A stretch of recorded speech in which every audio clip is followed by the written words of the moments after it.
Сәлеметсіздер ме? Отырамыз. Сыныпта бүгін барлығы, үй жұмысы кім орындады? Мен. Жақсы. Енді үй жұмысын қазір тексеріп алайық, біріншіден. Ең біріншіден үй жұмысы.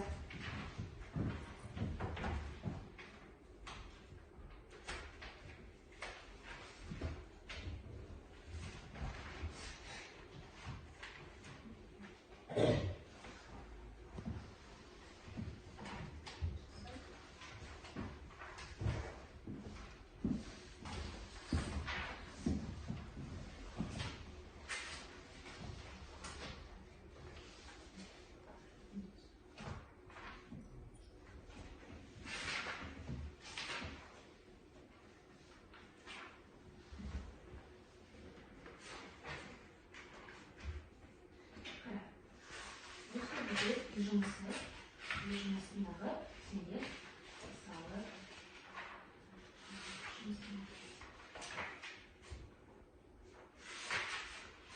жеңіс орнағаны.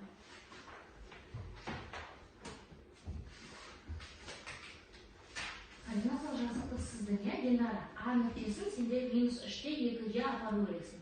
1, 2, 3 деп қойдың ғой, енді 3-тен 1-ге дейін 2-ге дейін, 2-ге дейін көтересің. Сонда сендер А нүктесі пайда болды. Енді Б нүктесін дейсің, -2-де 5, қоясың 2 және 5-ге апарасың. Ол сендер Б нүктесі. Енді мынау сендер АБ түзуі.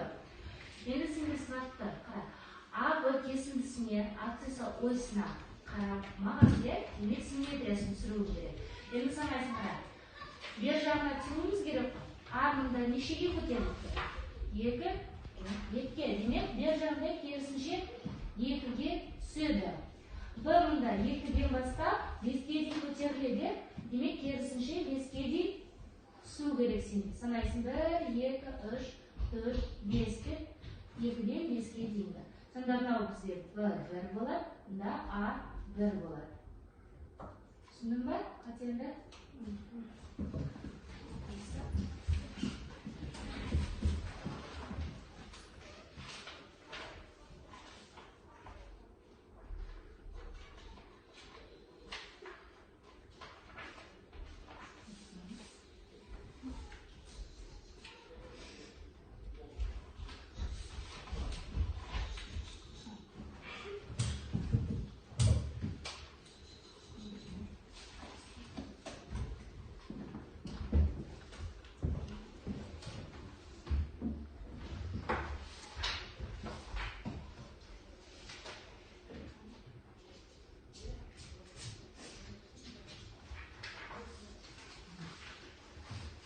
Жеңісте қате болды. Жеңісте қате болды, сол сияқты сенде де қате бар. -3-тен көтерілесің, 2-ге дейін көтерілесің. Ол сенде А болады. Енді керісінше емес, 2-ден емес. Енді керісінше 2 мен 5 аралы ол Б болады, 2-ден 5-ге дейін Б. Осы түзу. Сенде керісінше. Түсіндің ба? Сен бірінші 2-ден аласың, сосын 3-ге апарасың. Енді қарайсың, 3-тен А-ға дейін қанша арақашықтық? 2, мұнда да арақашықтық 2-2 болады. Мұнда 5, мұнда не бар? 5. Сонда 2 бір-біріне қосылар, мұнда А1, Б1 болады. Сонда 2 бір-біріне болады.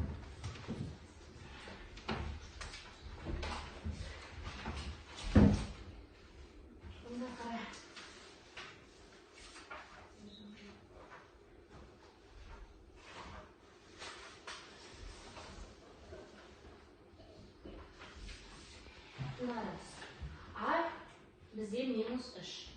-3 және 2. А болды. Және 2-де 5. 2 және 5. Ол бізде А1. Осыған симметриясын түсіресің. Түсіндің ба? Мұнда арақашықтық қанша? Қастады сонша кетеді арақашықтық. Барлығына не тексерілді? Үй жұмысы.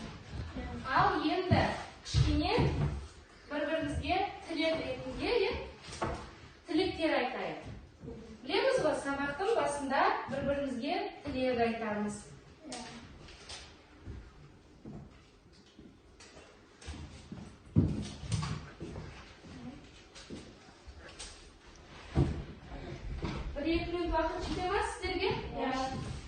Ал 1-2 минут уақыт ендіше.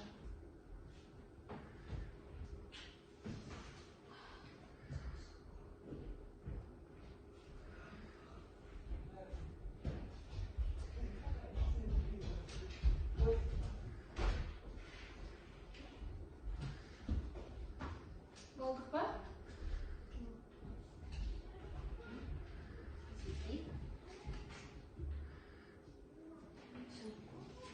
Болды, не? Қазір басқаларын қосып тұрайық.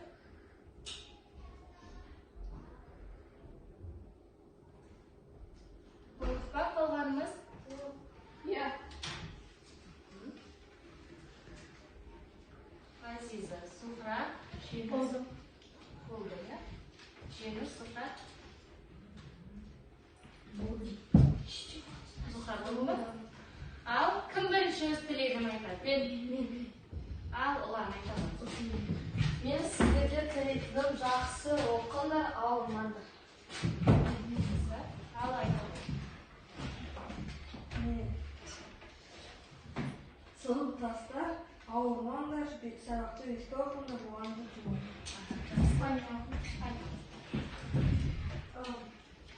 Барлықтарын алыңдар, белсенді болыңдар, тақырыпты түсініп,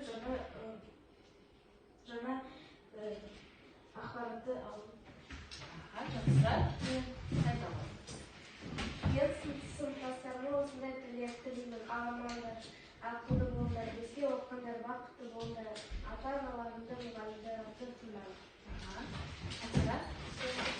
Сабақты жақсы оқыңдар, мұғалімдерін да жақсы көріңдер. Жақсы. Ал енді сіздерге тілерім сабақты жақсы түсініп, тақырыпты дұрыс түсінгендеріңізді.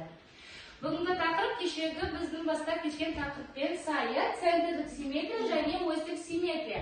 Біз кеше бастап кеттік, ол тақырыпты білесіздер, иә?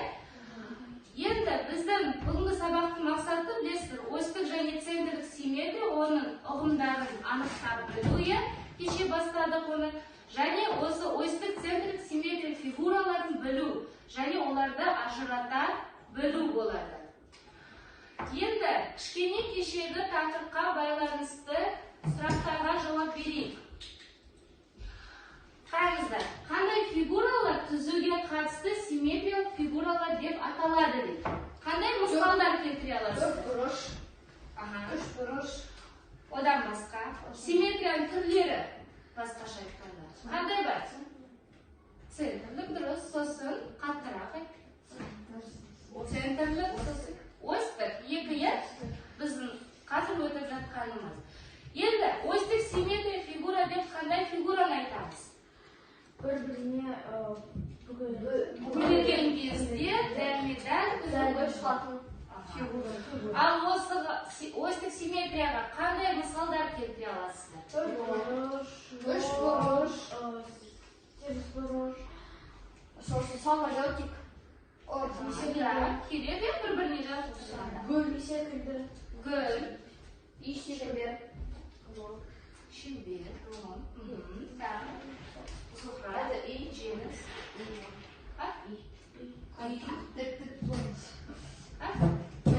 дұрыс, қорқайық. Алты